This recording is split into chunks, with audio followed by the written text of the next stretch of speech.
Once again, the holy hour is upon us. Once again, I'm tired. What else is new, I guess?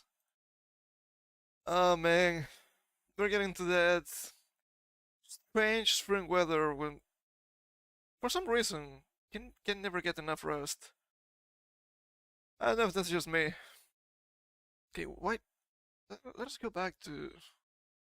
That's Thailand. I like this place, I guess. I think that's too loud. That should be fine. Oh man, oh man. I don't know if I haven't been fully paying attention this week to what's been happening, or maybe not a lot of stuff has been really happening, but at the same time, what I've seen happening is not good. So who knows, really? Bad news? Imagine that.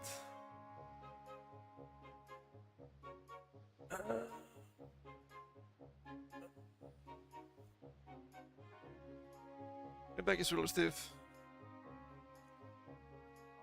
Okay, let me.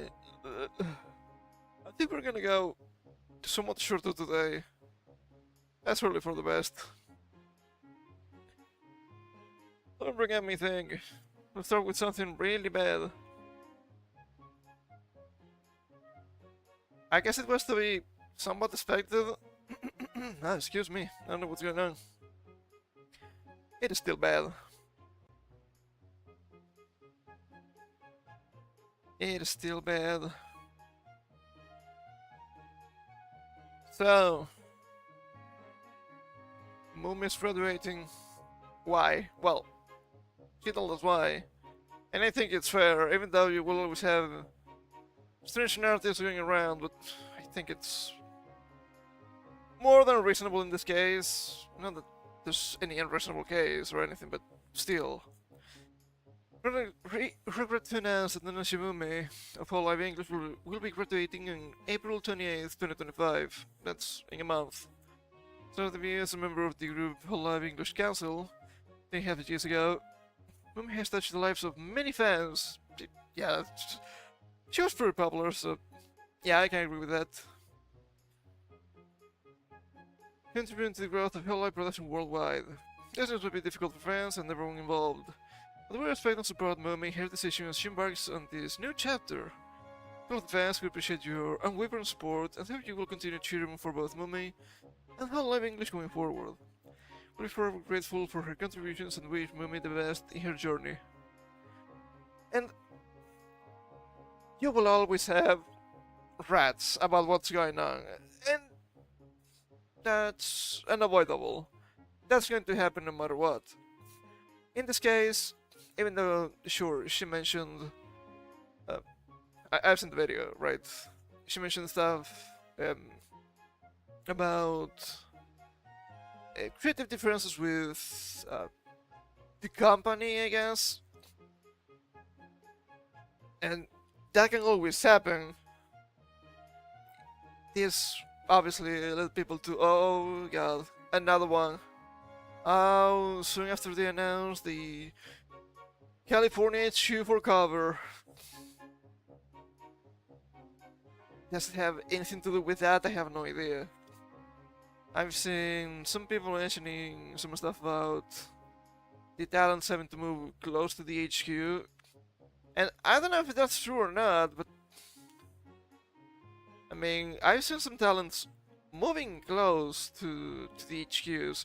Not necessarily California, but Fuamoka moved to Japan. I'm pretty sure Ina also moved to Japan. We also have people like Kali that was already in Japan, so well, that's easy. But I don't think that's the case, right? It's really hard to tell, because they obviously have European talents. They have more European talents now, at least, right? They had Kyoto before, she's Austrian. That's so close to California, I don't think. You also have, well, they said one of the newer generations was filled with Europeans. I'm not quite sure. Yeah, silly, right? I think she's also like German. Yeah, that's not close to California either, so I don't think they're going to leave the company, right? Maybe they will. What do we know, right? But in this case, in this specific case, we mentioned chronic health problems. Did you say chronic? Mummy. Mummy mentioned chronic. Was it because I said chronic? God, I'm so tired today. What the hell am I saying anymore? I have no idea. She said chronic health problems. And I think that's rare. I don't think that's new. We've seen her taking breaks constantly. She also probably has some Iron World stuff, which makes sense. Nothing wrong with that. Nothing wrong with that. But at the same time, it's the third council member to go, which is a lot. I think this is the first time we've seen something like this. I'm not saying that the company's collapsing or anything, but that is a rough spot to be in. And I don't remember when we mentioned something like along the lines of she didn't know how big Whole Life was, right? And that she was completely ignorant. But she probably underestimated the amount of work they had to do. I think that's fair. I think that's fair. It's not just silly funny, haha, we're just streaming. No, it's an actual job. There are actual idols. And there's a lot of stuff behind the scenes you can only imagine. And if she didn't have the correct expectations, it's gonna be rough. It's gonna be really rough. Some people have been saying since a long time, expect more. Do we have to keep expecting more? I'd rather not. But who knows? Who knows, honestly? There's also the thing with the company going public. And yeah, people complain, oh, it's BlackRock and Vanguard. And you know what? I don't think that's the case. Not here, at least. Because did you know that if the company is public, BlackRock and Vanguard have stakes? Because they're massive and they have a little bit of literally everything. But in the case of covers, just the really tiny amount. What's happening, apparently what's happening, I'm not an expert or anything, but from what I've read, companies that got a pretty decent stake of cover were all the school idol companies. And if they have decision power, and apparently they do have decision power, they're going to push for traditional idol stuff. The thing is, sure, Cover Corp is an idol company, but you cannot tell me covers a normal idol company, even though it's not too much about idols or anything, but it's clearly something different. And well, there are the allegations of, well, now the tubers have to be more idle than streamers, and obviously we've seen some of the more streaming-inclined individuals pursuing something different than that, right? Aqua, Ame, Fauna, they're pretty good as streamers. Were they good as idols? Well, I don't know too much about Aqua, but both Ame and Fauna weren't really into singing. I don't think they were bad singers, especially Fauna. Yeah, it's clear they didn't have the training for that. So yeah, if they're pushing you to do something that was not in paper 3-4 years ago, and it's not the part that you enjoy the most, yeah, leave it makes sense. It's not like they completely disappeared. They're still around if you know where to look. I'm not talking about that's taboo, so you have to read between the lines a little bit. But it is rough. It's fucked. It's fucked. To be fair, there are there are obviously talents that are not necessarily more idol-like or idol-inclined, but music inclined, and it's really obvious, right? You don't really expect Mori to graduate Kiara, A, or Iris, for example. Could that happen? I guess it could. I mean, it's a possibility. But it's not something obvious. Still, Bang, Council 3 out. That is still massive. That's still really rough. Oh man. I'm still in fear of the omen. I'm not gonna lie. I'm fearing the omen. I hope I'm wrong. I don't like being right all the time. It's really tiring because when I'm right, it's usually about other stuff. I don't like the bad juju. Really bad juju. Not good. Oh man. Oh. Yeah, what the hell? Yeah, that's fine. And if YouTube is working properly, I've seen some people having trouble recently. But I guess it's applicable every single time. YouTube, man, it's rough out here. But yeah, I'm not really expecting Moment to just pop up soon, but could happen, I guess. It could happen. What else they have here? A little bit of water.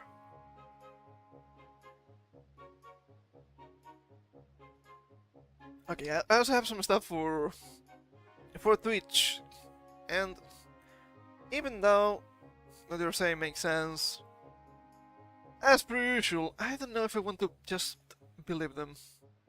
So let me stop the music for a second here, so we can properly listen to this. Should be loud enough, I think, but who knows? Let's see. It's from Yit.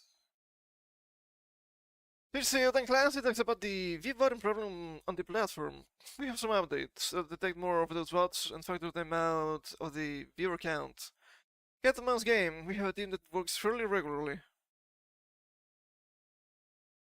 It should be loud enough. So one of the things, what about streamers who use bots to increase their view count? This is one thing we're always working on. In fact, we have some updates that I think we were either about to roll out or will be rolling out soon. I'm pretty sure they were talking about this because a streamer was showing the bot program on stream. That was some outreach that happened last week, 2 weeks ago. I didn't talk about it, but I read about it. That makes sense. Still, there could be some mischief here. To try and detect more of those bots and then factor them out of your view count. Just so you know, it's something that the team is always working on. It's a little bit of a cat and mouse game. They're always working on that. Are we sure? I don't know, man. Sometimes it's really obvious when it happens. And sure, something is gonna slip between the cracks, and you can see something that slipped between the cracks. But still, it feels really strange. Because everyone knows there's a button problem in Twitch. And I don't know if they mentioned it in this video. But even bigger streamers have mentioned stuff about using VBots to get where they are. And that's really disgusting. And I don't think that's gonna be penalized. Only if it's too obvious, only if you're small, I suppose. Let's be real. Even though I'm not quite sure actually. I was about to say, even though having bots could take money away from Twitch, not that sure anymore. I'm pretty sure they can just take money from bots because, you know, ads. Which is actually fraud. So who knows? So it's the type of thing that as you catch some, they try something else, and we keep iterating on that. And so it is frustrating that we have to deal with it, because in a perfect world we wouldn't. But believe me, we have a team that works fairly regularly in trying to deal with this and try and catch it and try and make sure it doesn't have the impact. Let's see. A couple of them Sure. have gone viral recently too. And I just wanted to say a lot of the times there's like a virality to this where you'll see someone who view botted and got caught. And that one makes the waves that view botting is a really big problem. But what you don't see is, you know, the ones that get caught and are removed. So Sure. Sure. A lot of them get caught and they're removed. The voting is still a problem in Twitch, though. You cannot say otherwise. Sure, you're probably head of community, it's say no more. He's obviously trying to run defense for the company, but yeah, that's a really bad phrase to do that. So we are effective at finding it, but as Effective. Dan said, we just have to be careful with, you know, you don't want to be accused of something you didn't do either. Yeah, Hey Dan, let's let see. me take. Can I take one of these? And that's the end. So, yeah, they're working, trying to limit view voting and whatnot. But at the same time, view voting is still a useful tool for them. So I'm not quite sure. Huh, it is a strange situation no matter what. And it's really funny because down here there was a something up in secret that the top streamers on Twitch are revoting, and the reply mentioned something like, "Oh yeah, it's no wonder you have these nobody's pop out of nowhere, just with massive following." Well, that's a good example. That's a good example. With AI, that's only gonna get worse, by the way. And there was this guy. This was just yesterday. 527, which is pretty beefy already, okay? It's not nobody. And it's really funny, right? Because it's 106 followers. Assassin's Creed Shadows. And you see no movement in the chat, but also subscribers only chat. For people that may not know, subscribers only means you had to pay. Subscription is paid in Twitch. It's like membership in YouTube, right? So at first I thought, oh well, Assassin's Creed Shadows might be Ubisoft up to mischief, which also makes sense, right? Subscribers only. I don't think so. I don't think that is correct. If it was followers only, maybe I could believe it. Yeah, it's probably the guy. And at the same time, this could be just the fucking shield for Ubisoft. Who knows, really? So that's funny, and the audio just keeps happening constantly. It's so obvious. It's so obvious. So yeah, sure, you're always gonna find some, you always can report them and whatnot, but at the same time, it's still really useful for Twitch, so I don't know if they're going to actually crack down on that. Who knows, really? And speaking of, I wasn't planning on talking about this so early, but sure. Speaking of Ubisoft, oh my god, Assassin's Creed Shadows, what a big game. 3 million players? That's quite a lot. Oh my god, they're reaching grounds on Elon Musk. Oh my god. Surely the game is fantastic. Surely the game is selling. I think the company is saved. I think the company is dead. From The Verge.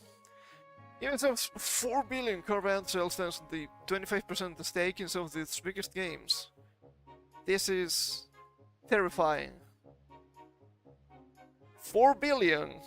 25% for Tencent. Thinking about this, no, this is never gonna happen. Well, it was not an outright sale of the company or the IPs, but once again, they're selling their asses to China. That's not good. Tencent will invest 1.3 billion in a new entity controlling Assassin's Creed, Far Cry, and Tom Clancy's Rainbow Six. Company saved, well, the company is now more Chinese, and if some people mentioning, well, no wonder the game looks so Chinese when they have this kind of deal with Tencent, right? That's kind of funny. Here's the spinning off Assassin's Creed, Far Cry, and Time Clancy's Rainbow Six into a subsidiary backed by Tencent, according to an announcement on Thursday. The Chinese gaming giant will invest 1.60 billion euro, 1.3 billion USD, for a 25% stake in the carve-out, which will have a total value of about 4 billion euros. That's about 4.3 billion USD, I suppose. I'm assuming these numbers are correct. If it says the new entity will include the teams working on all 3 franchises, along with the publisher's back catalog of games, and new titles currently in development. It will work to improve the quality of narrative solo experiences, as well as expand multiplayer offerings with increased frequency of content release. That's just PR bubble. We all know that. Last year, Bloomberg reported that Tencent, which currently has a 10% stake in Ubisoft, from 10% in Ubisoft to 25% in the new stuff. Surely that's a good idea. Was considering a buyout for the French game publisher.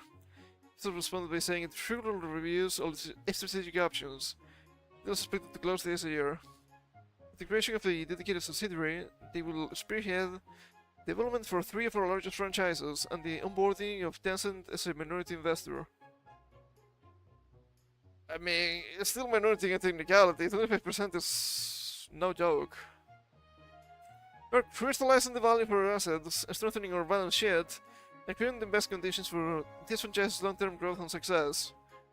That's just... the company's gonna be great, guys, don't worry about it, for...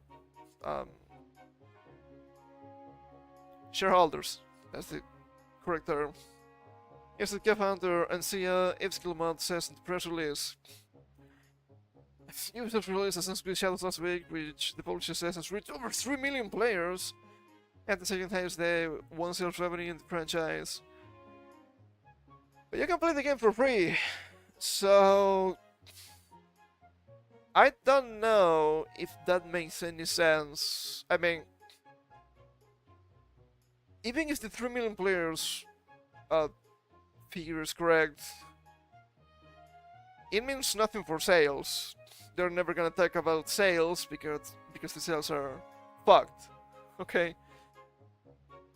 And sure, maybe the game at the end of the day will be somewhat okay sales-wise. Maybe they will make their money back. But that's the problem. That's not enough for Ubisoft. That was not enough for Ubisoft. They need the game to be huge, because they've been bleeding money for years already. And let's say this game cost around 200 million, right? Give or take, just a figure of speech. If they make 300 million back, that's not enough.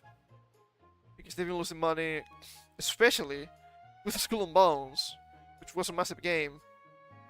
That, wow, it got Concord numbers. Fucking Concord of all things, okay? Star Wars Outlaws also underperformed, so I'm assuming they also lost some money. So I suppose, when people were talking about, yeah, they cannot push Assassin's Creed Shadows too far back because they need a wing in the fiscal year. When they pushed back to March, this deal was probably already set in stone. So, even though they didn't get a huge game out, didn't get big sales, they got somewhat saved by China with the subsidiary stuff. And some people are still rating it. Oh man, with Tencent, surely this is gonna be better, surely this is gonna be somewhat good, right? China makes good games. They're selling just to China. I don't think that's a good idea. If you do you really believe that Chinese games are not going to have propaganda and whatnot? Maybe it's not gonna be that obvious in the beginning, but it's gonna happen. So, yeah, seems like a really bad idea to me. I don't know. I guess China's winning, which is always bad for all of us. And when you think about it, they've been going on for quite some time trying to achieve the economic victory. And I guess it's kinda working for them. Pretty sad to see. Take a look at the comments here.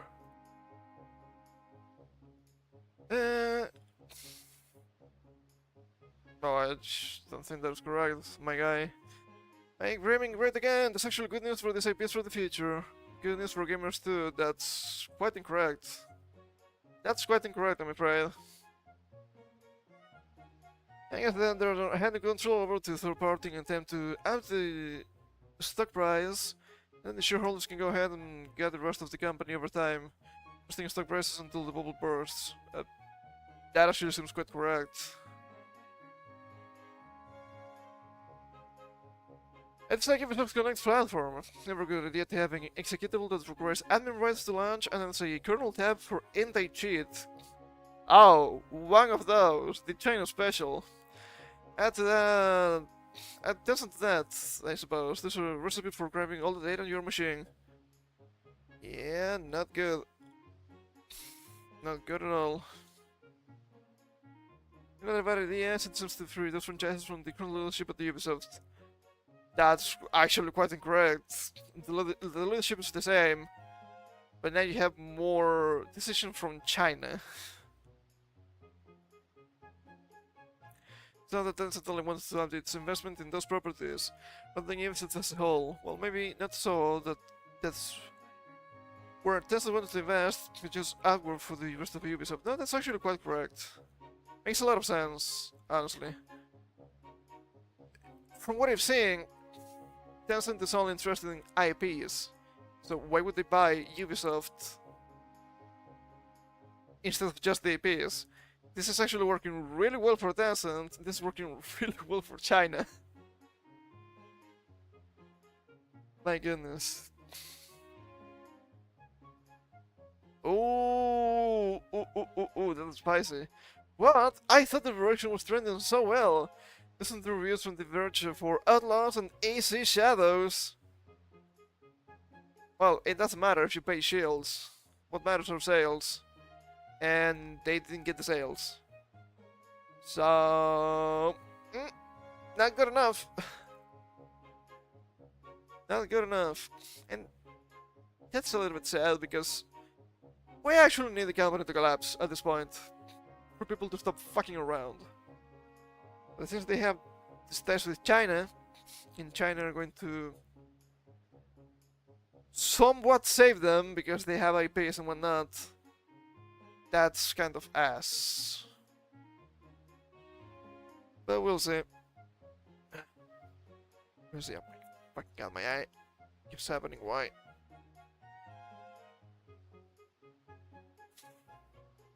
Not good, man. Not good.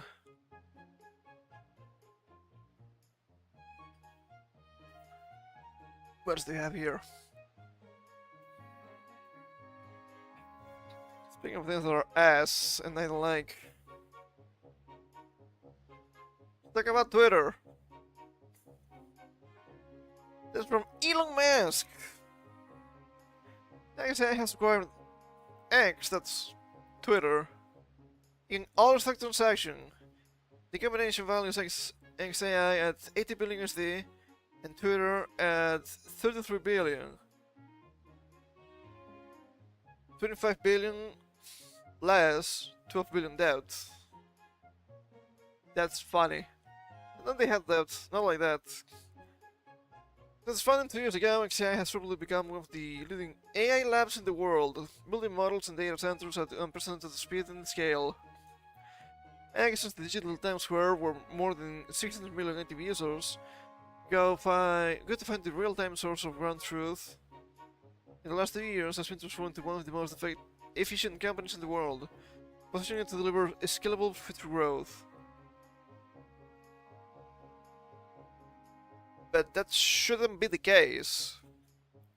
Oh, look at that! Twitter's the first app for news.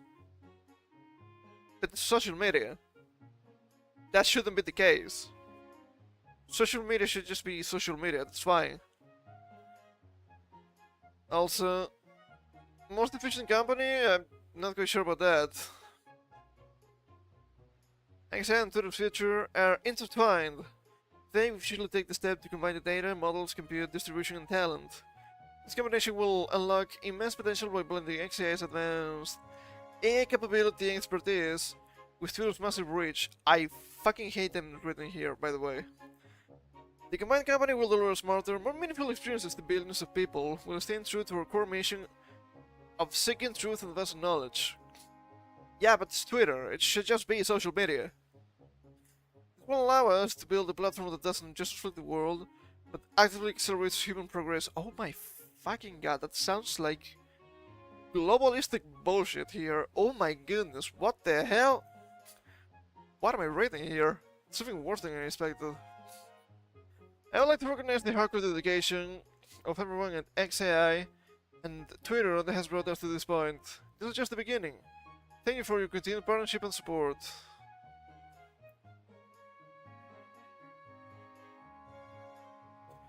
Just feeling like I'm a Democrat.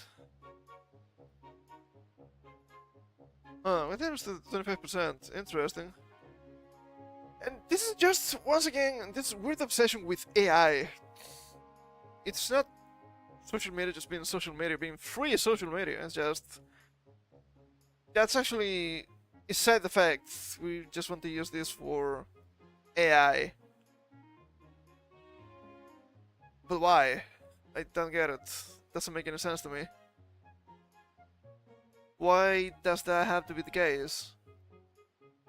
It's pure nonsense. It's just pure nonsense. Oh man. I don't even know anymore. I don't even know. This... We're living in really dark times, I'm afraid. We live in really dark times. Oh my god. If you just like AI, tough luck. It's not getting away, and it's only gonna get worse.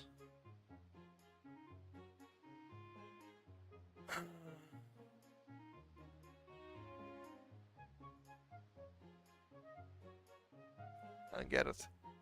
I don't get it. People will celebrate this. I don't know if it's correct. They're gonna keep using your fucking data for AI bullshit. That's just gonna be even more hidden, you know?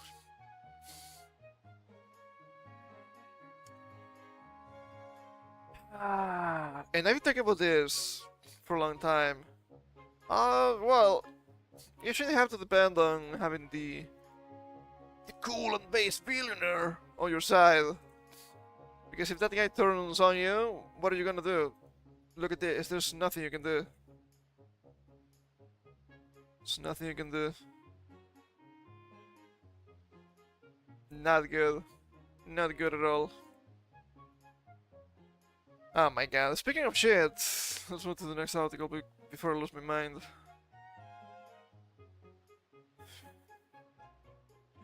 Sure, let's do this one first. Counter-Strike creator says gaming is saturated with too many shitty money grabs. Not wrong, sadly. Ming Lei, the co-creator of Counter-Strike, has expressed concerns about the saturation of shitty games in today's market, and increasing difficulty for new developers to succeed. Speaking in an interview with YouTuber Diesel Lens, Lee explained how the industry has changed drastically over the past 2 decades. The game industry today is way different than what it was 20 years ago, he said. He asked what he would do if he was making a game today. He said, that was a period. Okay, that's strange. It's just much more competitive. You have people making great games, and the market is really saturated with a lot of great games to sell. Citation on that one. I think it's really saturated with a lot of great games. Successful perhaps, but a successful game, it's not necessarily a good game. However, he also pointed out that at the same time, Intel's saturated with a lot of shitty games, and people are just trying to make a quick buck. You're not wrong. I mean, you have the streamer bait shit, and it works because the streamers are actually really stupid. Imagine that. It says Counter-Strike co-creator on the gaming industry today. I lamented that this oversaturation makes it difficult for genuinely innovative games to gain traction. It's really hard for the good games to get noticed because they have to fight for attention and you see if all these crappy quick games are not really worthy, he said.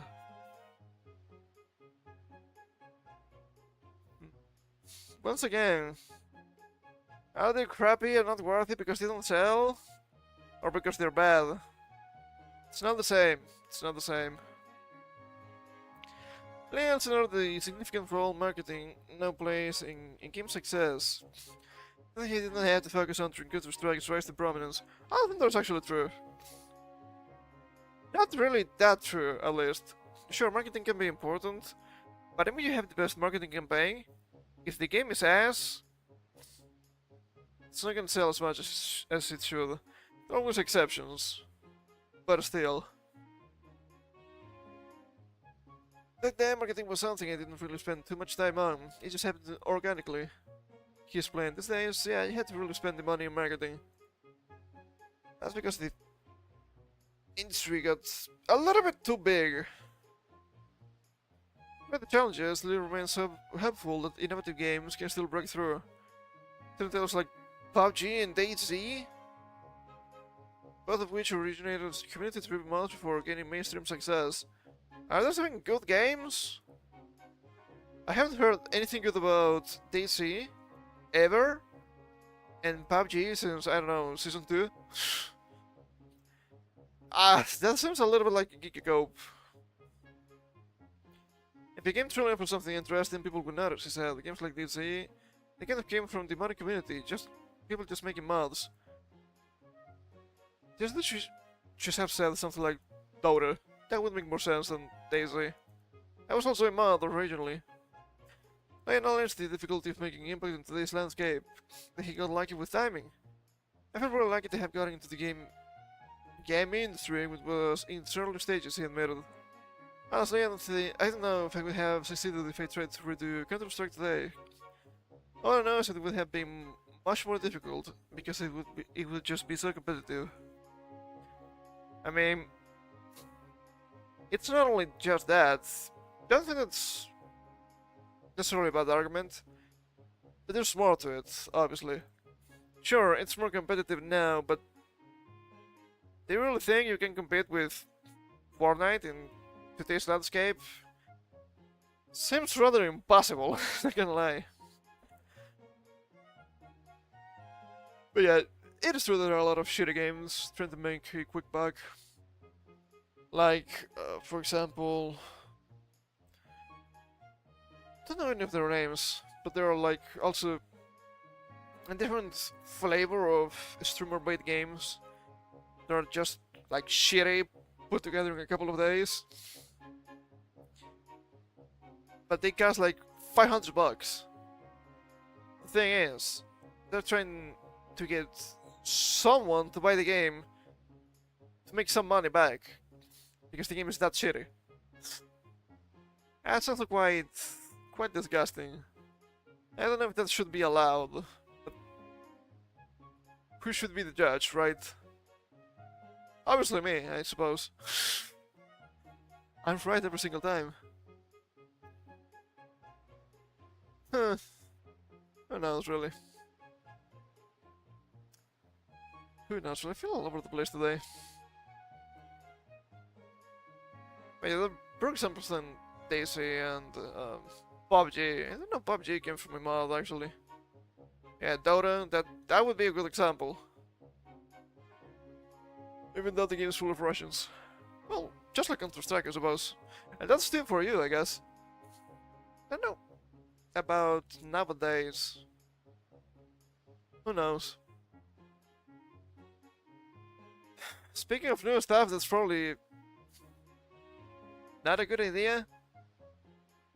Oh, I don't like this. I don't like this, and we've been talking about this for some time.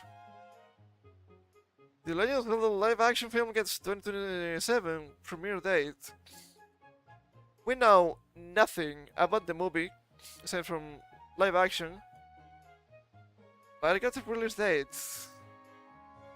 This seems like it's gonna be fucking disaster. It shouldn't be anything else. Zelda has announced a premiere date for their Legend of Zelda live action film. But it's still a ways off. All details on the new film are practically non-existent. The film has a premiere date roughly 2 years away, on March 26, 2027. Zelda creator Shigeru Miyamoto and Avi Arad, chairman of Earth Productions Inc., will serve as producers, and Wes Ball is serving as director. Then and Sony Pictures are co-financing the movie. Then they contributed more than 50% of the film, and Sony Pictures will handle the theatrical distribution. This is gonna be ass. This is gonna be ass, just because it's live action. Stop it with the fucking live actions. I'm so tired of this. It keeps happening. The character designs are too unique. They're too iconic. It cannot work as live action. And if you've seen what people are saying on Twitter, yeah, I don't think so. I don't think it's gonna be good in any way, shape, or form. They want the transgender individual to be Zelda? What are you talking about, please? God, it's so tacky at best. It's insane. It's just insane. And also the obvious Tom Holland Zendaya. Yeah, didn't know Zelda was a Gerudo, right? I'll say, you know, Ganondorf is gonna be way different in the movie. But it's also, once again, this strange obsession with live action. Why? Stop it. And I suppose, as some people say, I suppose this is just because they don't see the animation medium as serious enough. Oh, it's animation, it's cartoon, this is for kids. But live action, oh, live action is for true adults. And then you see the movies and they're bad. Just pure trash. Once again, a petty attempt for everything to look literally the same. Always to the lowest common denominator. Do you know how we call that? Brutalism. This is pure brutalism in entertainment. It's so disgusting. I don't see the target audience for this. Fans of Zelda, I don't think fans of Zelda, at least most of them, are looking forward to the movie. They could have made an animated film that have been way better, even though it's just 3D CGI, okay? Also, did you know that Zelda has a bunch of manga made by Hibikawa? Yeah? They could have adapted those to short anime, and that would be okay too. But no. Live action film, for some godforsaken reason. It's gonna be so ugly. I can see it already, it's gonna be so ugly. Oh my god. Yeah, I remember right now, right? Something I mentioned some weeks ago about fucking Adi Shankar of all people showing interest in making some sort of garbled mess of animation based on Zelda. Don't do it. Don't do it, Cell. It's not gonna be good. People are really mad with both Castlevania and DMC. Ah, but they're so good though. They're so good. Haven't you played the games? Yeah, that's why you know they're bad. At least Castlevania. I don't know too much about DMC. It also appears to be fucking mess. To the point that Adi Shankar was actually replying to criticism on Twitter the other day. The guy was getting eaten alive. And you know what? That's actually deserved. Stop making trash, man. Stop making fucking trash. My goodness. It's just that easy. Please, it's just that easy. But now everything has to be Netflix cartoon, everything has to be westernized, everything has to be fucking Reddit. So stupid. Oh, but Dante's supposed to be cringe. He's supposed to be this and that. Well, no. That's because you're Reddit. You call cringe to literally anything. Dante's supposed to be over the top, eccentric. Not Reddit cringe. It's not the same. My cringe is based. Your cringe is bad. Okay? My cringe is better than your cringe. God fucking damn it. So annoying. So annoying, man. So annoying. And I don't think the DMC cartoon is going to collapse. But it should. That's a big young. That's a big young. Okay. Speaking of things that should collapse but they don't. Let's talk about a little bit about fucking Genshin Impact again. Diabolical! Genshin Impact's English cast gives new voiceover the cold shoulder. The keyframes replacing striking actors in opportunity to curb the flame. This wasn't the passing of the torch. I've been reading about this. This is a fucking disaster. And once again, you don't hate voice actors from America enough. You should, but you don't. The Genshin Impact community is a little on fire at the moment. There's a SAG-AFTRA, an American union factors across entertainment media, including natural video games, and some going on strike. That's the key point. That's an American union. Quote, American, quote, union. Both of that are important. You don't have, if you're not in the union, and if you're not American, why should you be beholden to their designs, right? Well, because they're the center of the universe. The strike has been proceeding apace for over 8 months now.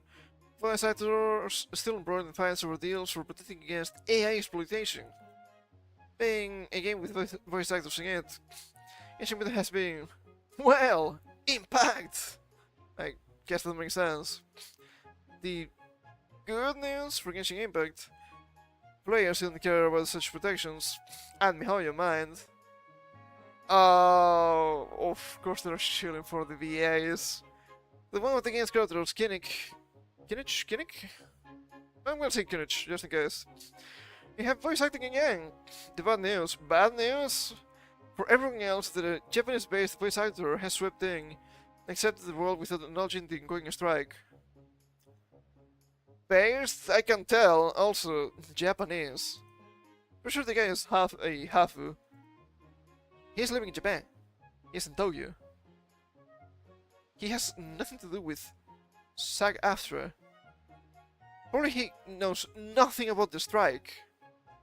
That's a Japanese guy, half Japanese guy, getting to work into a Chinese game. Did you forget to ask somebody? Yeah, the Americans, I suppose? My goodness. I heard to join the English cast of Genshin Impact as the voice of Kinich. It's Jacob Takanashi. Takanashi, that's clearly an American last name. You have the mantle of Malipo? What kind of name is that? It's a privilege. I'm grateful for the opportunity to carry the flame for the previous flame bearer, John, with an incredible job. Those are big shoes to fill, and I promise to give it my all. Out of respect for him, for Hollywood, and for you, the fans. I'm deeply grateful for the privilege of entertaining you all. Which is actually quite a neutral stance, because let's be real, he has no obligation to know anything about SAG-AFTRA. Sure, he's an English voice actor, but he's in Japan. What if the guy was British, for example, What's the difference? Why should the guy care about SAG-AFTRA? It has nothing to do with him. To be blunt, taking a chance in this is, though Jim No, who has been voicing the character for half a decade, stepped down from the role due to illness or tragic accident or something. Seems ignorance of the reality of the situation. But now there was on a strike. Well, yeah, but the thing is, you can be in a strike whatever you want, and this is not affecting your strike. The company is also free to let you go, especially when the company is Chinese. Right? Don't you understand that your actions have consequences? Did you thought the strike was only gonna be a net positive? Jeez, I have a bridge to tell you. As playing in part on the actor's Twitter account, Pona has been withholding voiceover services to the SAG-AFTRA interactive strike because Hoyo/Cognosphere wouldn't offer AI protections in the form of a SAG interim agreement. That's interesting. AI protections in a specific form. Interesting. The Kevin character's dialogue is silent for months. I bet the character was actually voiced in both Chinese and Japanese. Funny. Funny. And she's still higher quality. All the while he had made the difficult decision to continue not going in until an interim agreement was signed. This ultimately was why I was recast. Now obviously recast is not what I wanted. I hoped that any progress behind the scenes would be made and I could come back safely. That if recast auditions went out, my colleagues wouldn't read for them. Unfortunately, I was wrong. Wow, the fucking talent of this guy. Okay, first of all, ultimately, that's why I was recast. You have a contract with them, and you haven't been working with them for months, allegedly. So, why shouldn't they drop you again? They can just drop you and get a different guy. You're not, oh, so unique and so valuable, they're going to protect your ass. No. If you stop working for them for months, that could be... It's not gonna be a breach of contract, because strikes are probably somewhat protected thanks to American law. But they don't have to keep working with you. They can just hire someone else. And also, and this is absolutely fucking beautiful. If recast auditions went out, my colleges wouldn't read for them. Why not? Why not? Welcome to the jungle, baby. You're gonna die. Also, that guy is not your college, okay? It's not your colleague. Colleague? College? What am I saying anymore? I have no idea. He's not your buddy, pal. He's not a SAG-AFTRA. He's not American. You're only complaining because you had a vision of the world that was completely unreal. This isn't just because of your self-centered world of the view. View of the world. World of the view? That sounds like an American show. So, sucks to suck. Get good. Not my problem. And not the guy's problem, even. But this industry is extremely incestuous, as we know.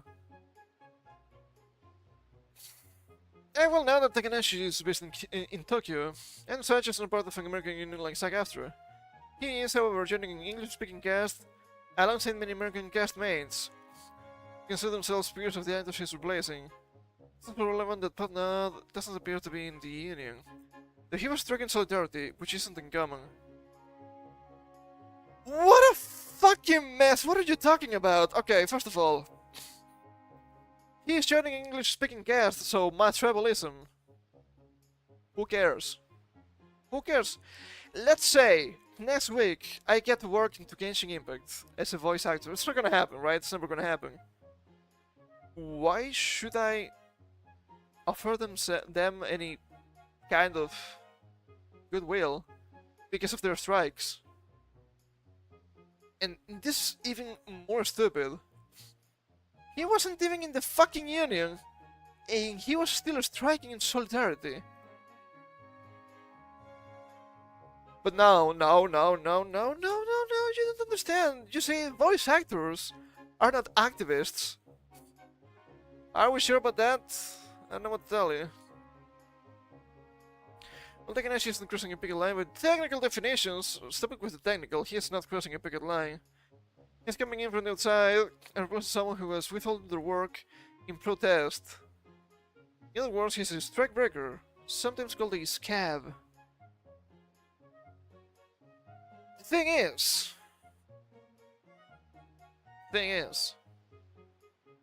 you're replaceable. They will always replace you. Fuck around and find out, baby. They're trying to throw this guy under the bus. It's not this guy's fault. If anything, talk to the strikers, okay? Whatever your opinions are on the going after strike, whether voice actors have a right to be worried about AI profiting of their likeness, with reputations and without their consent, or the efficacy of SAG-AFTRA in general, this is inevitably what's going on here. It's not the move you make if you care about getting on with your co-workers, to put it lightly. Stop it with the fucking collectivism, man! You don't need to get on with your co-workers. You're there to do the fucking job. Is that the Asian mentality? I have no idea. If you're going to go on a strike for literal months, you cannot expect companies from overseas to not be upset and find the solution on their own terms. Because remember, this guy wanted AI protections in the form of a SAG interim agreement, even though he was not in the fucking union. My god, man. Oh my fucking god. Takanashi has not been given a warm welcome. Kurina Butger, who voices Spyman, writes, "This wasn't the passing of the torch." Yellow Mills, who voices Ching, adds, "It's actually kinda diabolical. If you need the money, at least take the role uncredited. It just comes off as an easy grab for clout. It's not a good look." This is really funny. I don't think they're gonna mention it in this article, but this is really fucking funny. Because this woman, this Kurina Butger, who voices Spyman, starting a strike. She's in the union, but she's still working. "Oh, but I don't need the money though. I don't need the money, so I keep working for them." And you have the fucking audacity to criticize this guy. This is not just being hypercritical. This is just being fucking stupid. Because the guy, at least, is not in the union. He's not even American. Jesus Christ. Imagine. Next month, they start replacing all of the fucking American VAs with Chinese VAs speaking English. They're going to shit themselves, complain all over social media, but they can only blame themselves. Okay? They can only blame themselves if something like that would happen. Do you know that SAG-AFTRA doesn't have the monopoly of English voice acting? You know there are other countries that speak English? Even you, the viewer, can speak English if you want to. And you don't have to be in SAG-AFTRA. Sex to SAG, baby. Sex to SAG. Well, once again, welcome to the jungle. Mirror Rodriguez, voice of Crows, responded with a triumph thumbs down emoji. Also been voicing their frustration at fan responses too. For context, there's a non-zero amount of fans who have replied to Takanashi expressing support for him, and hoping that other striking actors will be replaced in short order. Good. Fuck 'em. This doesn't have to do anything with AI, okay? People just hate them because they're this fucking annoying. There's some believing that the English cast is acting elitist or cliquey for critiquing a Japanese voice actor who isn't technically bound by union rules, just etiquette.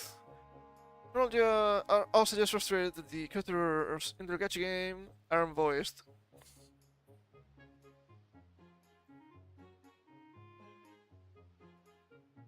Do you know those are the consequences of your actions?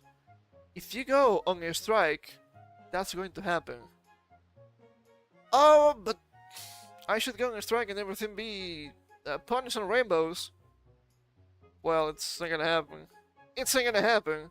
Sure, you can go on a strike, but every action has its consequences. Did you know that? Now you know. Rodriguez having none of it. It's insane how entitled the Getcha fanbase is. Holy shit. Getting the cartoon hostage from us and hurting our experience. What?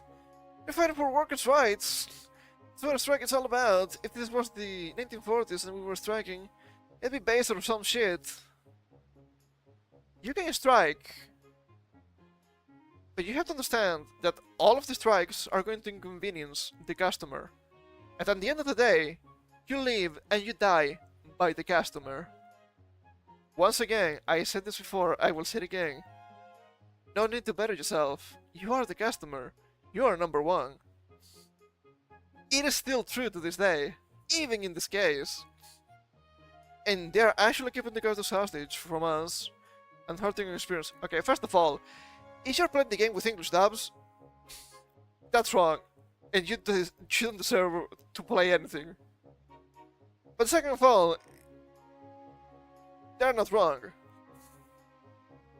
So if you don't want to work, why shouldn't someone else get to work? Oh, that's anti-union, that's anti-strike. Welcome to the jungle, baby. Welcome to the jungle. Although the projects are still working on offer humane protections and livable wages, and fanbases that aren't insane appreciate real integral voices. Also, I know this isn't all Gacha fans, but the replies to some of my fellows are horrendous. You know that people hate English VAs, and within reason. Also, what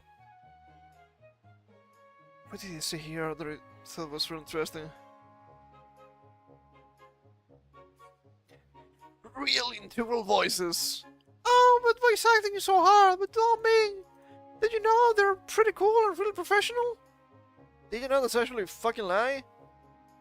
It's not cool. They're not good. Okay. It's not good. And always, you will always have the same arguments. Oh, you just think the Japanese is better because you don't speak Japanese. Also, did you know I'm ESL? Why should I be beholden to the American dubs? That doesn't make any sense. I've seen dubs in many different languages. Some of them I speak, some of them I do not. Nothing compares to the ass that's modern American dubbing. It's really ass. And some of the games have actually okay dubbing, okay? I've praised, I don't think that was on your stream, but I've praised before, Tales of the Abyss. Japanese dub is... I like it a lot. Man, Taki Tokuyasu's Jado, that's kind of cool. The English dub is not that bad, honestly. I prefer the Japanese still, but it's not that bad. You have special Latinos saying, yeah, but the Spanish dub is actually fine. Anime and whatnot. It's actually cool. But the English one is ass.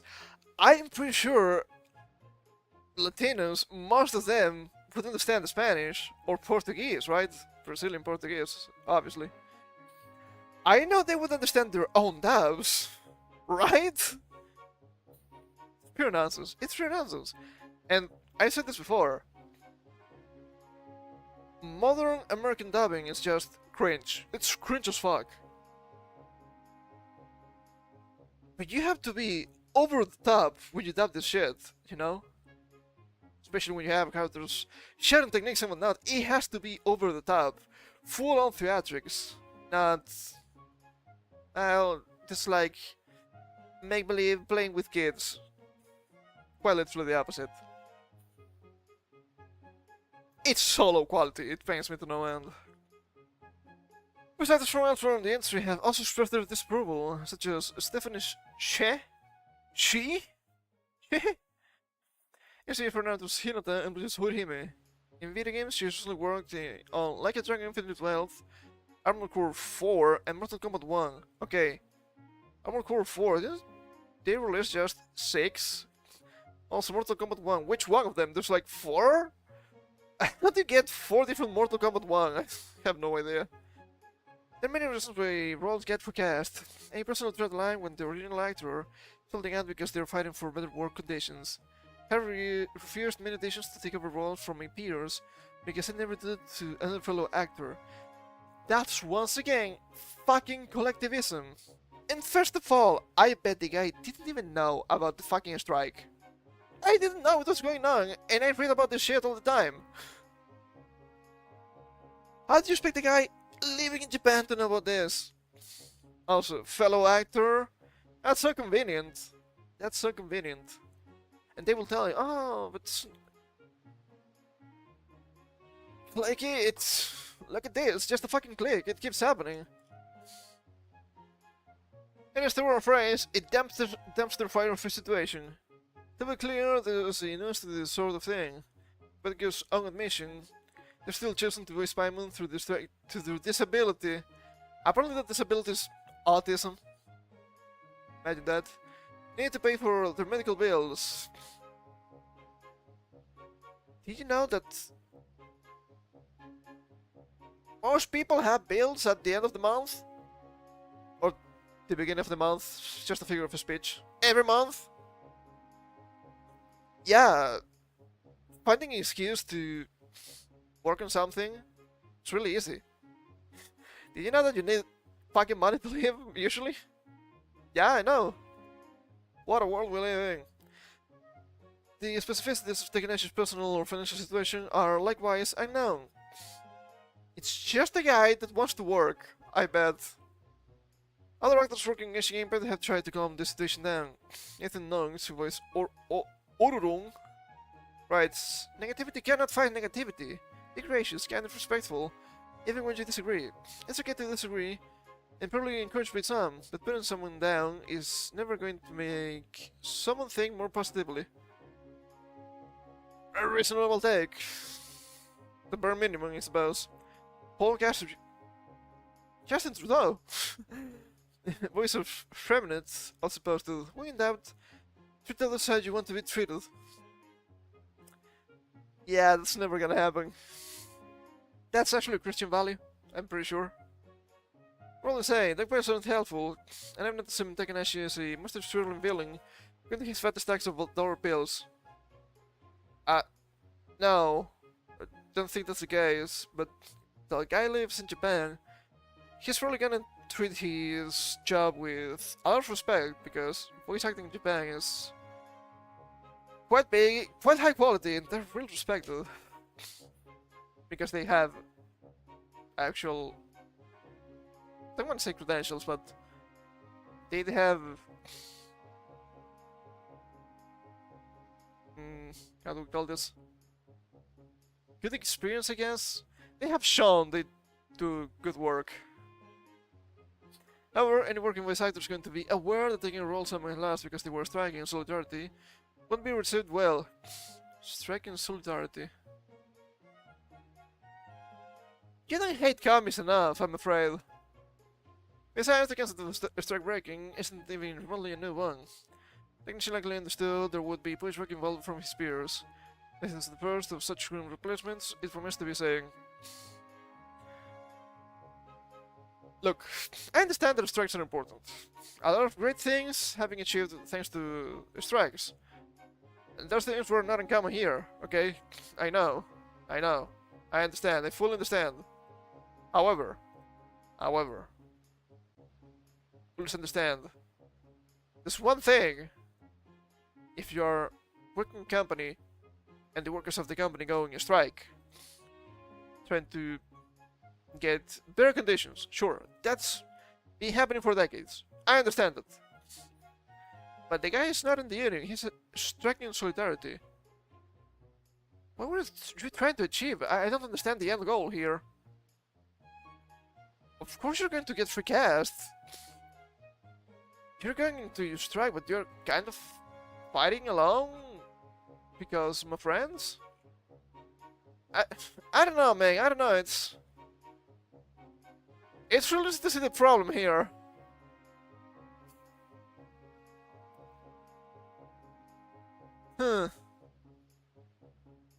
I'm not a big fan of Genshin. Never been, but every time we read stuff about Genshin, it's always a dumpster fire. Dumpster fire. It's right here. And let me tell you, VAs are never, not the Americans, the American ones at least. They're gonna get good PR with this, and I understand going to strike for the AI protections and whatnot. Okay, but still, they keep acting like fucking entitled brats because that's what they are. It's always being a fucking click. Okay. We all know that, and some people have been mentioning this, and they are quite right. This reminds me a little bit of the Big Mignon stuff from 2019. Yeah? Yeah! You didn't hate VAs enough. Just do your job and shut the fuck up. Always the fucking activism. God fucking damn it, they're so annoying. Take a look at the comments. Half a decade? You mean a few months? I have no idea. They're mentioning what they're talking about the character a bit, but I don't know how old the character is, so that makes sense. Okay, yeah, half a decade would be Genshin age, not the character age. Half a decade, brother. Can LVA was the character for a single update? Half a month is much closer to the truth. It's all far from established. Talking shit and coming and snatching blood job from the community pillar stone. That makes a lot of sense. Also, against large player bases are in Asia, where nobody cares or even knows about SAG. Yeah, I don't think in Japan, and especially China, they're going to know or even care about it if they do know. Part of the community that stands within is very, very small in the total scheme of things. AC4 and recent, hit to be the birth of bad news. That's what I thought. If it was AC6, sure, it's kind of new, it's the last one. That's what I'm saying. Why should overseas actors care about American issues? The whole planet doesn't revolve around the US. Whatever makes them offended or they strike against. That's not a lot of Asian game companies should just scrap English voice acting and localization. Just put subtitles saying and save yourself the trouble and drama. As with anything from the West these days. Didn't that happen with that gacha game Snowbreak? Was it the name? Because they were getting really uppity with some stuff and they were like, you know what? Fuck you. No more English voice acting for you. And they took it down. I think that's correct. I don't think they're gonna lose anything by doing that. Seems like a good idea. What can you say? Man, these comments are so savage. Jesus Christ. That's a reply. Oh, they're an international appeal. Do you know that China has a lot of people? I definitely think it was out of line until it was a torch being passed down, but Feminine VA is right. If I don't know if it's something meant to defense or other VAs, no one should try to put the other down and treat them with respect. They aren't going to fix anything, and well, what the new was. I don't read that, that's a lot. I don't care enough. 2 ESL for me. I know, right? Honestly, they're lucky they weren't replaced sooner. Jeez, English VA is always such a massive problem. Second screens and in-betweens, if we're selling in space. Hey, how you doing, space reading cats? Actually, reading today, reading some news. We're reading a little bit about the English BA drama for Genshin Impact. Oh, my guy got recast because it wasn't a strike. Oh my goodness, this one gets it. The striking so dirty doesn't seem like a good thing. If they're choosing not to work and in no way forced into that choice with their contract, you should expect to get replaced. Clearly having more people on strike doesn't help things that solve faster, hell yeah. And if I drop my 2 cents on it, sure. Why not? Not a Genshin player, just saw this the other day, I thought it was quite interesting. Striking solidarity is kind of wild, not gonna lie. I'm not blowing my nose, I'm gonna admit myself here for a second.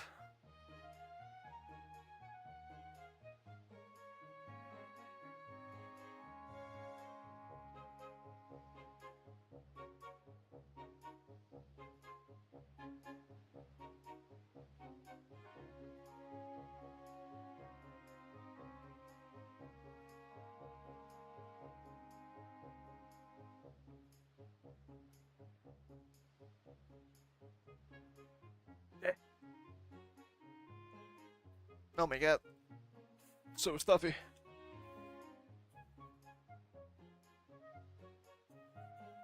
Yeah, it's just really funny. While they were trying to clone on the guy, because he was kind of a recast for a guy that was striking solidarity. They have actual scabs in the Union.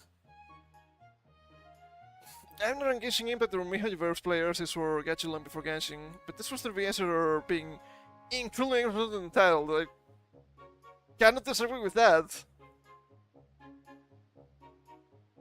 That's pretty much my point. And once again, I don't understand the striking, and I think a lot of great things have been achieved thanks to strikes and whatnot. But at the same time, it's the American Union. The guy was not even in the Union, and he got recast. Even though they're trying to say, I didn't know that. I don't know too much about Genshin.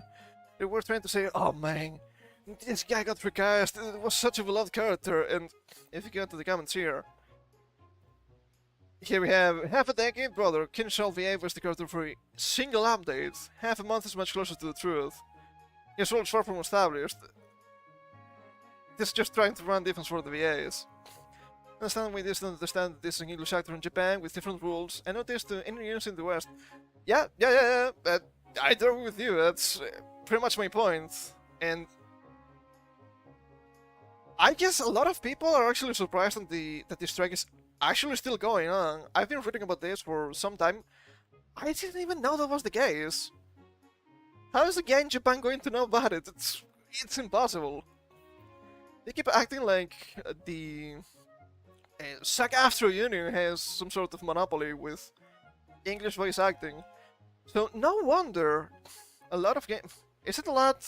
Let's see, some games nowadays are going to the UK for English dubbing. And apparently it's better. I'm not a big fan of the English dub in general. If the version is better, it's not saying much. But they actually have voice actors from theater and whatnot, which is more experience. It's actually pretty cool. It's actually something that makes more sense than, I don't know, getting fucking Young Yi from YouTube to voice Kazuma Kiryu in the new Yakuza games. My goodness. As after the Gig V movement, it became very hard to trust a lot of VAs, and they showed the true colors on Twitter and Blue Sky. Well, the one you said you have Blue Sky, Red Flag. True, very, very true. And the Blue Sky thing, it's also a little bit of... like a funny meme, right? Because let's be real. You don't need to be like a communist or a pedophile if you're on Blue Sky. But at the same time, there's a huge comorbidity. But yeah, the kickback thing was massive. It opened many eyes, actually. I didn't really know too much about American voice acting back then. But then you started to see a lot of stuff that came from that. Ooh, it was not really good. It was not really, really good. But they just learned that little Kuruba went down the bad path. Oh god. Isn't that... God, I'm so bad with names sometimes. Isn't that one of the... I want to say Team 4-star, but I'm gonna say... Dragon Ball Abridged... people, in general? Name sounds familiar. And I do remember when Team 4-star was... True Understanding on YouTube. Oh my god, guys, you had to buy our LGBTQ kind of merch. And people were like, but you make funny dubs. It's a creator of Yu-Gi-Oh! Abridged. Okay, that makes sense. Guess they're related. And once again, there's nothing wrong with being gay. Okay, what? Hot take, I know. But at the same time, people are following you because of funny abridged stuff. Why are you trying to push that on them? A lot of people are working on this. Okay, cool, but people are not watching that because they're gay. People are watching that because it's funny. And it's also really funny because I don't think they could release stuff like Dragon Ball Bridge nowadays, it would be too politically incorrect, and that's why it's so funny. Oh my god, it's a freaky alien genotype! I still think Dragon Ball Bridge is really funny. Even though the people working there might be a little bit shitty sometimes. But yeah, American voice acting was just a fucking disaster, and I've seen a lot of people bickering about this on social media this past couple of days. Oh my god, you don't understand anything! Voice acting is so difficult! Oh, American voice actors are so cool! I bet I'm a better voice actor, even while being ESL as fuck. Making voices is fun, you know? And every single time you say, oh, look at that. It's the anime mommy character, it's gonna have the generic anime mommy voice. That's why people like subs. Actors just made their goal to excommunicate and remove all non-union actors. This stopped becoming about how long ago as China has strict anti-AI voice laws. That is interesting, I didn't know that, the China part I mean. But yeah, they mention it here at some point. With some believing that the English cast is acting elitist or cliquey. Yes, that is quite true. It's once again extremely incestuous. And it's not like I have context or anything, but it's also extremely politically driven. So if you do not count out to their whims and wishes, they're gonna fuck you over. Once again, Kick Vic is a really good example. And there's a couple of things that really piss me off about the Vic situation. Because Vic actually lost the case. The thing is, they're actually twisting that case to mean, he was actually a sex pest. Well, no. He was not a sex pest. It was Vic who was suing Monica Rial and some other people for defamation. He only lost because he had the fucking glung of a lawyer. You can blame Rikita Law for that one. No wonder he went out of the deep end. It was not a case of sexual misconduct. But people are spinning that. People are spinning that, pisses me off. They don't really know too much about the guy, but he seems like a nice guy. He seems to be a pretty decent voice actor. And he committed the crime of being Christian. The voice actor was just the scapegoat. They get non-union actors to take a knee to the union. That makes a lot of sense. And once again, this feels really ideologically driven, and once again extremely collectivistic. They mention it here at some point. I read this a little bit a long article. Like Michaelgius, I don't think that makes any sense. The guy is not actually a college, even though it's just a voice actor. And there was another mention, like getting on with your co-workers. It's just a technicality. Gilmore Carroll in her post framed in Slender Vic, ultimate map in the world, in the most scammy way imaginable. Yes. I followed that.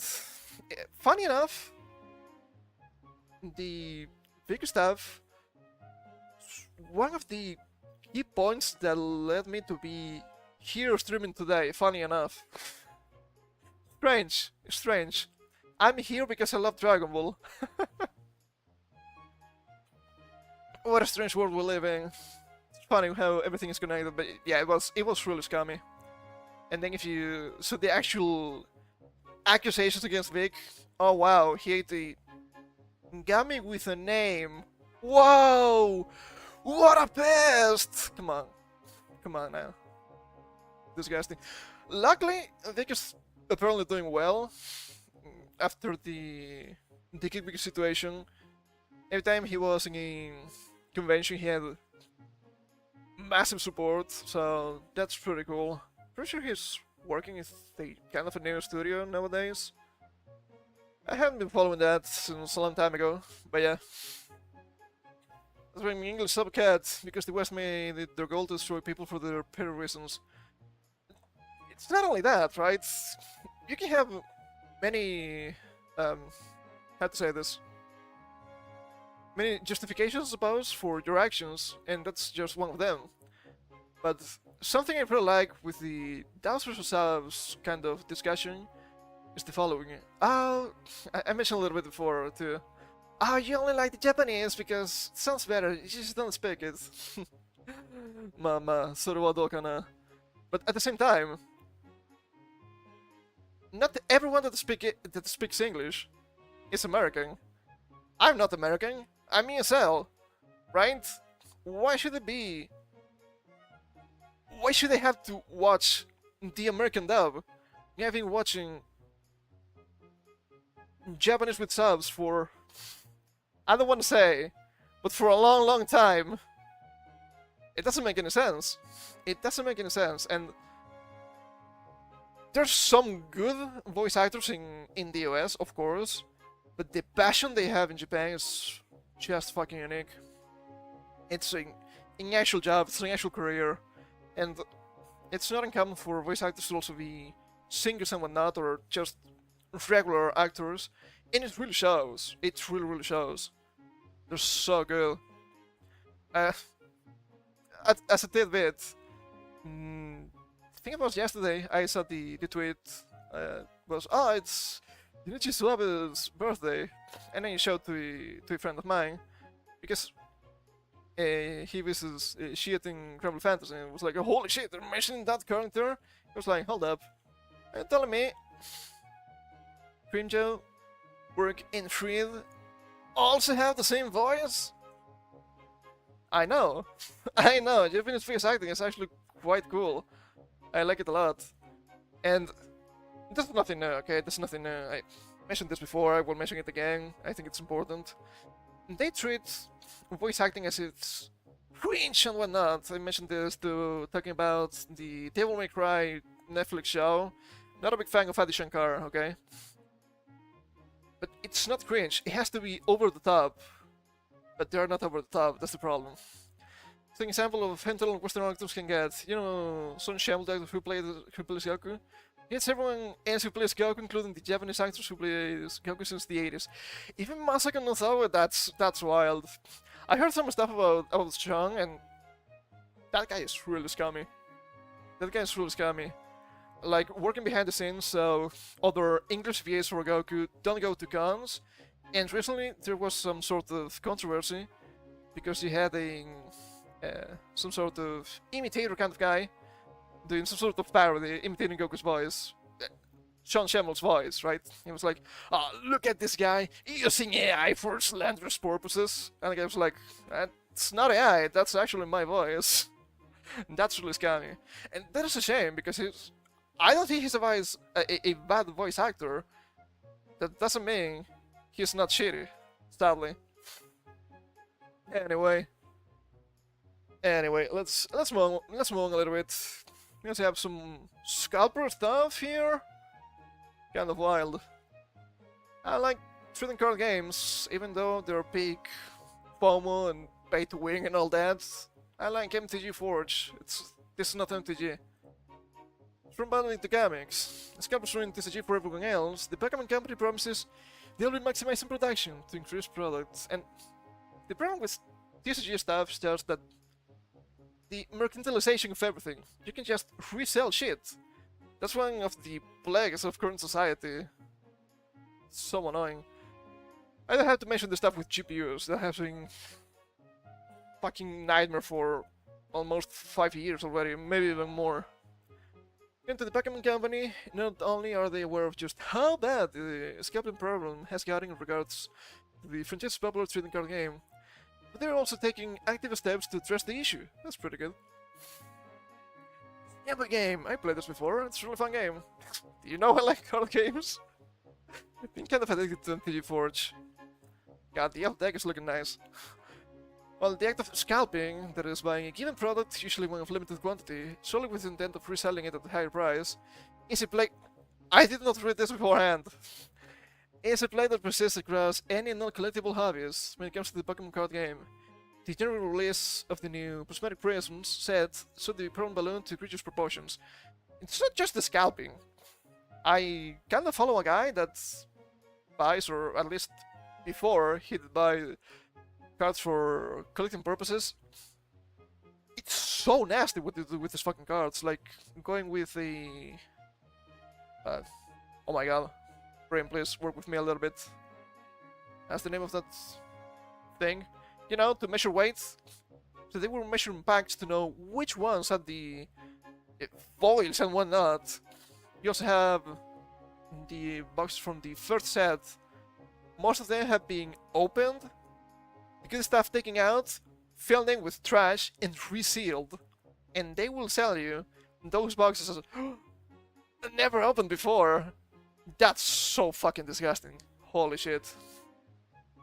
And the games are fun and whatnot, but those practices just made me roll my eyes.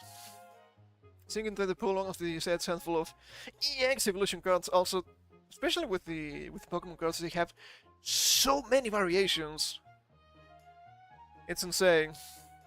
Each of which are currently worth multiple hundreds of dollars. Yeah, that's a problem.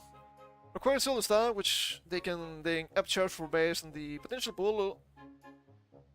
On the potential to pull one of the set cards. Recent months have seen things taken to another level. New videos appearing almost weekly depicting versus scalpers getting to genuine physical locations over against two releases. I've seen some of those clips on Twitter. It's a little bit sad, not gonna lie.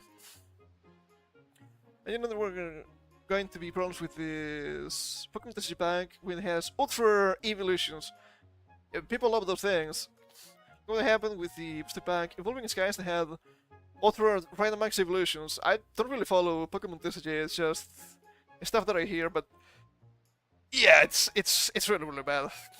And the guy was talking about he mentioned sometimes that the shop he goes to, well, he's kind of, I can't say necessarily a friend, but he's in good terms with the people from the shop, and they usually save some stuff for him, and they also complain about the scalpers, so yeah. If you don't get lucky, you get fucked. And there was that video. It was earlier this week, I'm pretty sure. I think people shared that on Twitter. Like, having two scalpers fighting among themselves because one was out-scalping the other guy. What are you guys doing, please? And they will tell you this is a hobby for kids. Right? It's not anymore, at least. And I played the simulation game, not the new one, the old one, on PC, years ago. And it's really fun. And back in the day, I wouldn't have minded getting my friends to play it, but nowadays, it's just impossible to justify. Pokemon games, you have the issues with the sweats. In the Pokemon trading card games, you have issues with the scalpers. Yes. Which is actually kind of funny, because I don't think that scalping is happening with Magic of all things. You would expect that with the new sets, like the upcoming Final Fantasy. I don't think that's happening. Funny enough. Huh. Is MTG dying? Well, quote-unquote dying, I don't think it's dying. That's the problem when a hobby gets too massive. It's always gonna happen. Well, the Pokemon Company has made attempts to address the problem, including the implementation of a virtual queue on their official Pokemon Center retail website, and the removal of plastic shrink wrap from sealed products sold in their physical store locations. They have actually gotten so bad the company has felt the need to push their efforts even further. At this point in time, I have to say, if you want to play the game, play with proxies, it's fine. No one else playing the Gathering. Notice the Pinkerton investor affair that happened to one person. Yeah, that makes sense, I remember that. I mentioned that on stream, actually. And it was not actually the guy's fault. He just got the bugs earlier because of their mistake. Like, Hasbro's mistake. Also, imagine getting the Pinkertons in your house because you got early the set with Black Aragorn. That also pisses me off a little bit. I don't think the designs are bad, but you cannot tell me those are Lord of the Rings established characters, okay? Yeah, like, I've been playing MTG Forge, right? It's a fan-made Magic the Gathering game which has pretty much almost all of the cards. So I've been building knights. I like the night stacks and whatnot. So I've been getting some Lord of the Rings cards. Game is completely free to play because it's fan made and all that, okay? I'm not spending money. I will not spend money on Wizard of the Coast stuff. And you look at the cards and like, okay, but why are they so black? I hate to be the guy, but why are they so black? Armor design is actually kind of cool. The sword is kind of cool. You cannot tell me that's Aragorn. You cannot tell me that's Narsil, okay? Doesn't make any sense. Also, especially with the Lord of the Rings. Yeah, these guys from Rohan, they're clearly dark-skinned,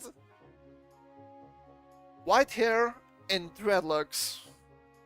Yeah, sure they're going to fight the strange run people of the East. Doesn't make any sense. But once again, they're always going to shit on stuff you like. And there's also other stuff. It's not only why are they so black. You look at Legolas, it looks Chinese or Korean. It's so weird.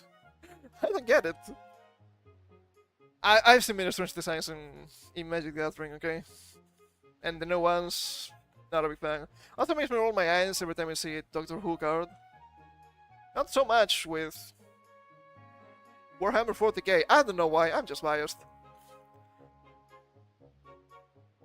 Oh my god. And they will tell you they're not ideologically entrapped. Surely not. My goodness. You only have to see D&D, and I'm not talking about the cards, I'm talking about the game.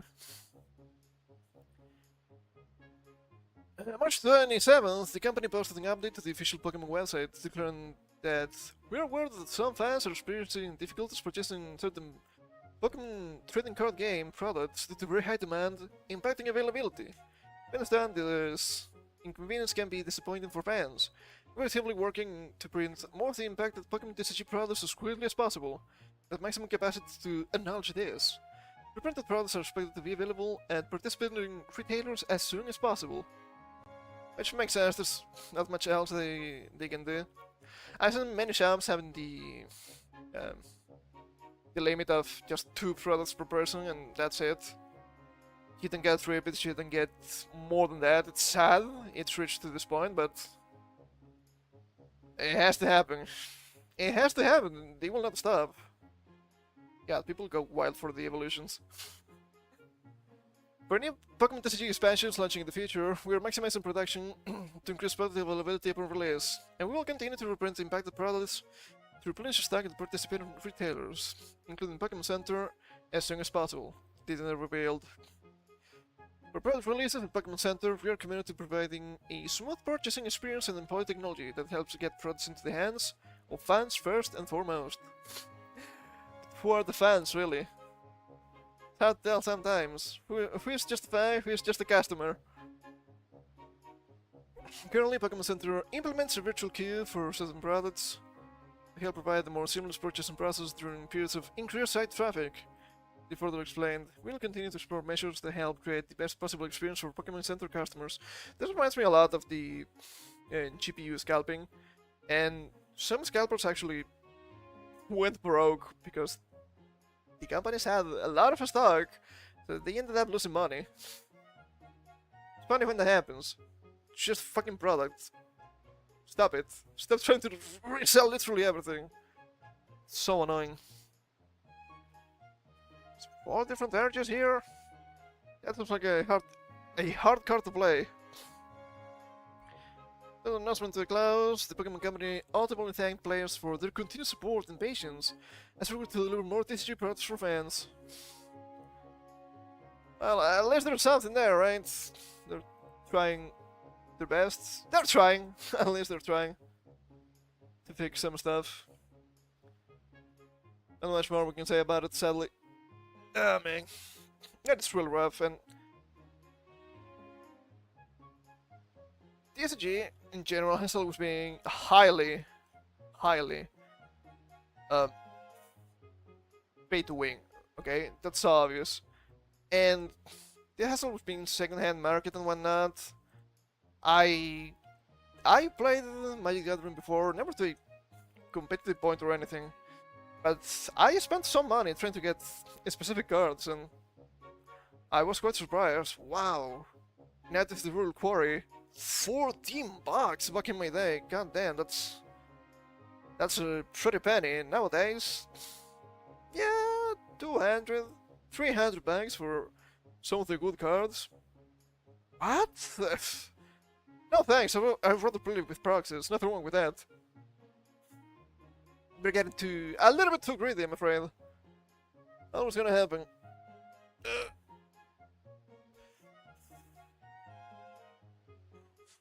No wonder people enjoy the TCG Pocket game too. Apparently it's kind of a simplified mess. I never tried it. But I know some guys that are just opening packs every single day. And yeah, opening packs is fun, playing the game is fun. Gosh, this is a little bit too much.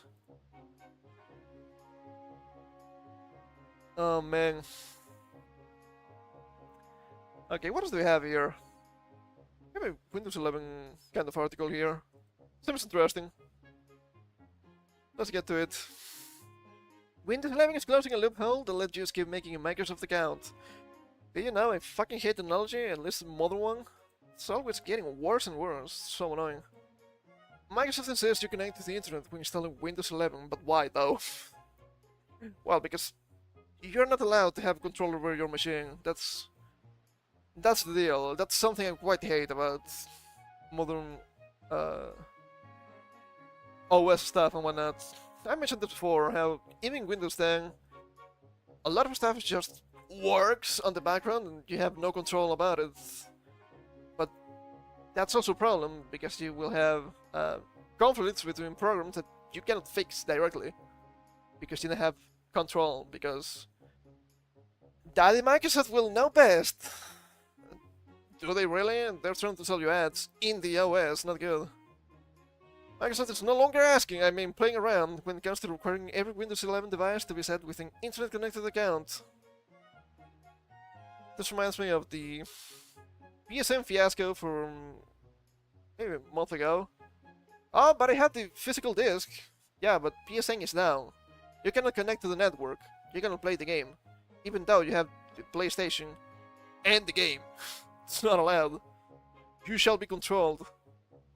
Its latest Windows 11 Insider Preview, the company says it will take out the well-known bypass script that let end users skip the requirement of connecting to the internet and logging in with a Microsoft account to get through the initialization process of a new PC.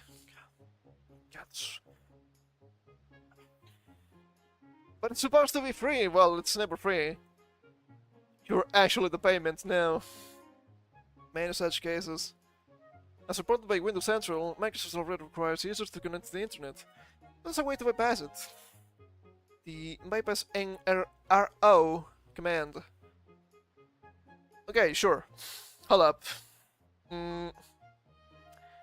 Most people in the West, most people in the first world, dare I say, have internet connections. But that's not everyone. Not everyone has a freely available internet connection for their computer.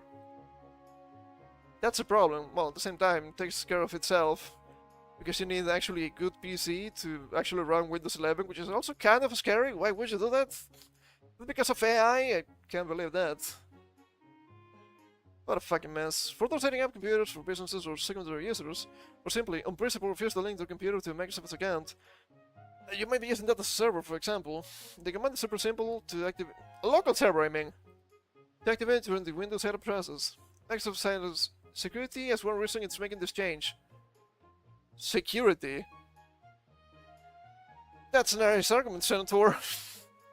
Removing the bypass NRO CMD script from the build to enhance security and user experience of Windows 11.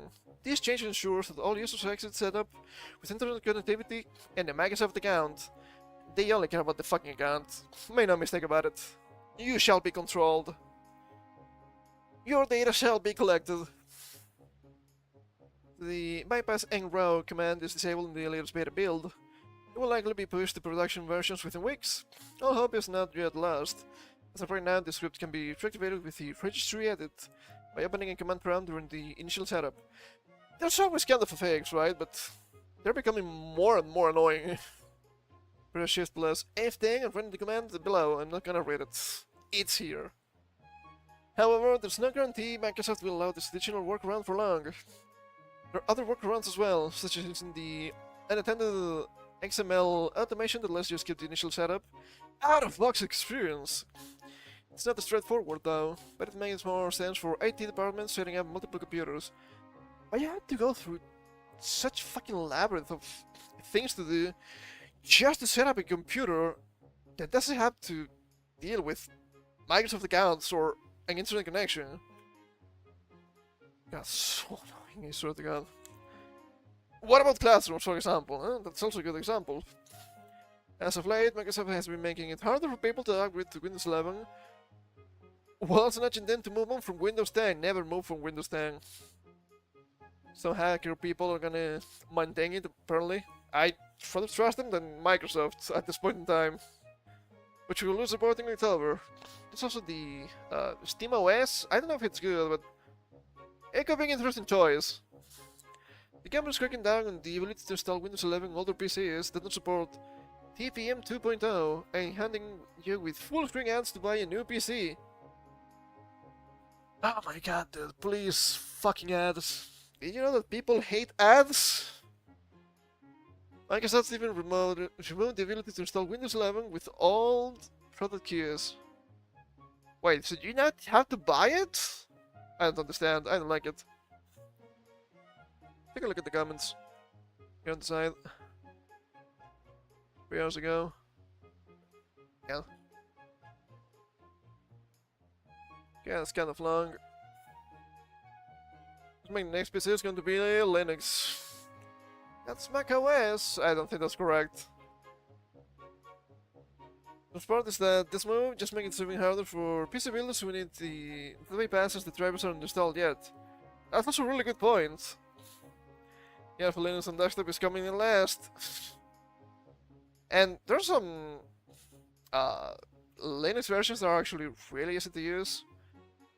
Some people recommend Mint, for example. My sister used it before. I don't know if she still uses it. I will need to ask. I have no idea. And with the new Steam update, someone not playing stuff on Linux, not that difficult nowadays. So that might be a good change. Not gonna lie. That might be a really good change.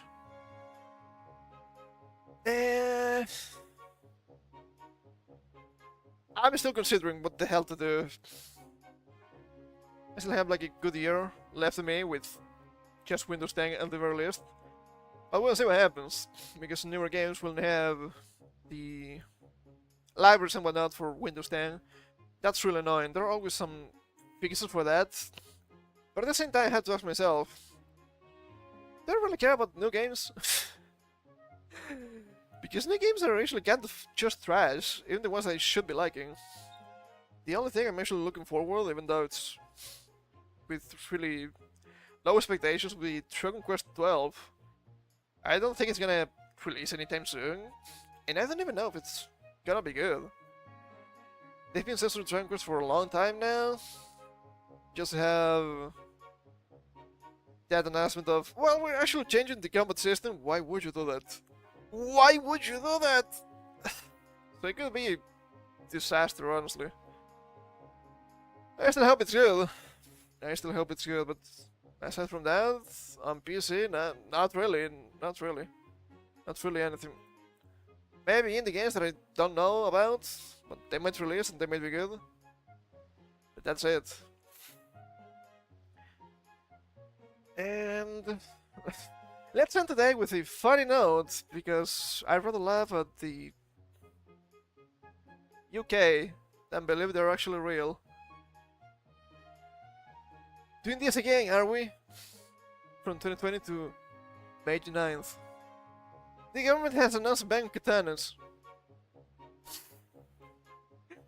It's from Politics UK. New! The Home Office has announced that ninja swords will be banned from August, with anyone caught with one on private property facing 6 months in jail. Man, That's the problem with the UK nowadays, right? That ninja on ninja violence.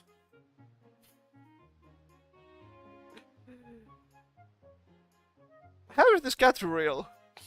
How is this fucking country real? What a fucking joke. Oh my god, not the ninja swords! They're so powerful! There's nothing we can do about that. What a fucking joke of a country. Jesus Christ. And there's also that new Netflix show. Has to do with this partially, I suppose. Talking about violence with young people and stabbings and all that. And of course the main star was just the pasty white kid. Surely that's what's happening in the UK, right? Come on, guys. Netflix wouldn't lie to me. I think it's Netflix's list. So yeah. That's funny. That's a funny one. What a fucking joke of fucking country. I'll see. Oh, what was the clip again? Like 6 cops going to a house to arrest a couple of parents because they were talking about how some stuff was actually quite negative on WhatsApp of all things. And they will tell you, oh, that there's no censorship. There's no censorship in Basingse. Surely, guys, this will be fine. My goodness. My goodness. What is this? What a joke, man. What a fucking joke. You had to be kidding me. It's just unbelievable, man. It's just fucking unbelievable.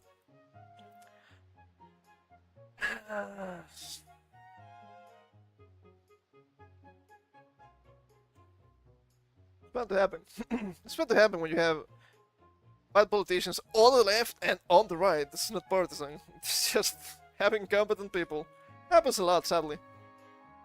But, yeah, okay, not my country, not my problem yet. It will become my problem at some point, I'm pretty sure. Oh my goodness, my goodness. What's going on? Anyway, I think it's time for me to take my leave. What's 2 hours still? God damn. Expect this to be shorter, it's fine. So yeah, a plan for next week. We're gonna double down with Dragon Quest 5. We're gonna play in 2 days. So Monday and Thursday. So we have Wednesday left for MTG Forge. We're improving the elf deck a little bit. It's getting really spicy. It's getting really spicy. Got a couple of really cool cards. They work well together, and I just need more copies of what I have at this point in time, I'm pretty sure. And we're rolling. I had some really strange plays with the Taunting Elves. It's a 0-1 that has to be blocked. How is that good? If you buff it and it becomes really strong, you start mincing everything the enemy has. I have to do that twice. The Merfolk are so strong in the quests. My goodness. I don't think I've gotten anything else for Knights. I actually got a really good Soldier card. For like 3 mana, 2/2. Soldiers or other soldiers, I'm not quite sure, get +1/+1 first strike. That's really good. First strike is really good, a really good ability. Getting soldiers to +2/+3 makes the tokens really strong. I need to build soldiers at some point, but I would like to get the fucking Cloud card and more equipment. Just a matter of time, so I'm not worried or anything. We can start trying to get some red and blue cards, that could be cool. And just getting some currency right now and all that. But yeah, I'm gonna take my leave now, so thank you for coming, hope you had some fun. Strange articles today. And we'll come back here on Monday with Dragon Quest 5. God, first one was really rough. I bet the next one cannot be as rough. They were beating my ass. So, you know the rules. Take care. And please, please avoid dazzling the cool breaths. They're so strong.